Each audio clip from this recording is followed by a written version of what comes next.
मुख्तलिफ हदायत। मुकद्दस मत्ती की अंजील उसका 6 बाब 19 आयत से लेकर 34 आयत तक।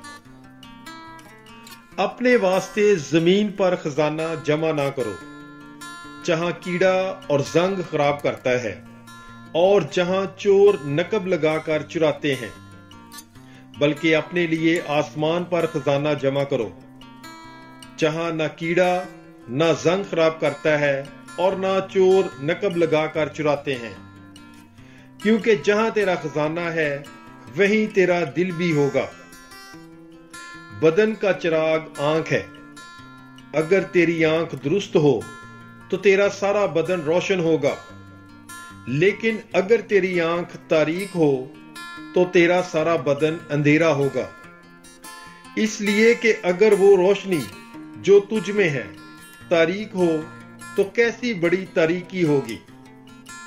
कोई आदमी 2 मालिकों की गुलामी नहीं कर सकता, इसलिए कि या एक से कीना रखेगा और दूसरे से मोहब्बत, या एक से मिला रहेगा और दूसरे को हकीर जानेगा।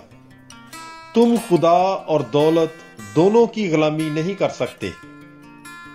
इसलिए मैं तुमसे कहता हूं, अपनी जान की फिक्र ना करना कि हम क्या खाएंगे या क्या पिएंगे, और ना अपने बदन की कि हम क्या पहनेंगे। क्या जान खुराक से और बदन पोशाक से ज्यादा बेहतर नहीं? आसमान के परिंदों को देखो कि वो ना बोते, ना काटते, ना खत्तों में जमा करते हैं, तो भी तुम्हारा आसमानी बाप उनकी परवरिश करता है। क्या तुम उनसे ज्यादा कदर नहीं रखते? तुम में कौन है जो फिक्र करके अपने कद को 1 हाथ बढ़ा सकता है? और पोशाक की क्यों फिक्र करते हो? जंगली सोसनों को गौर से देखो कि किस तरह बढ़ती हैं। वो ना मेहनत करती ना काटती हैं। लेकिन मैं तुम्हें कहता हूं कि सुलेमान भी अपनी सारी शान और शौकत में उनमें से एक की मानद आरास्ता ना था। बस जब खुदा मैदान की घास को जो आज है और कल तनूर में झोंकी जाती है यूं पहनाता है, तो ऐ कम अतकादो, क्या तुम्हें बहुत ज्यादा ना पहनाएगा? इसलिए फिक्रमंद होकर ये ना कहो कि हम क्या खाएंगे या क्या पिएंगे या क्या पहनेंगे, क्योंकि इन सब चीजों की तलाश में गैर कौमें रहती हैं, और तुम्हारा आसमानी बाप जानता है कि तुम इन सब चीजों के मोहताज हो।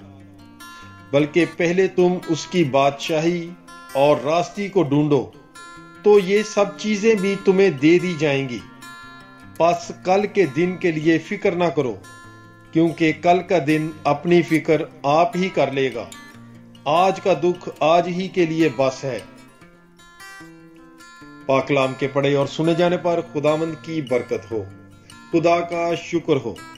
God bless you. Bible is life.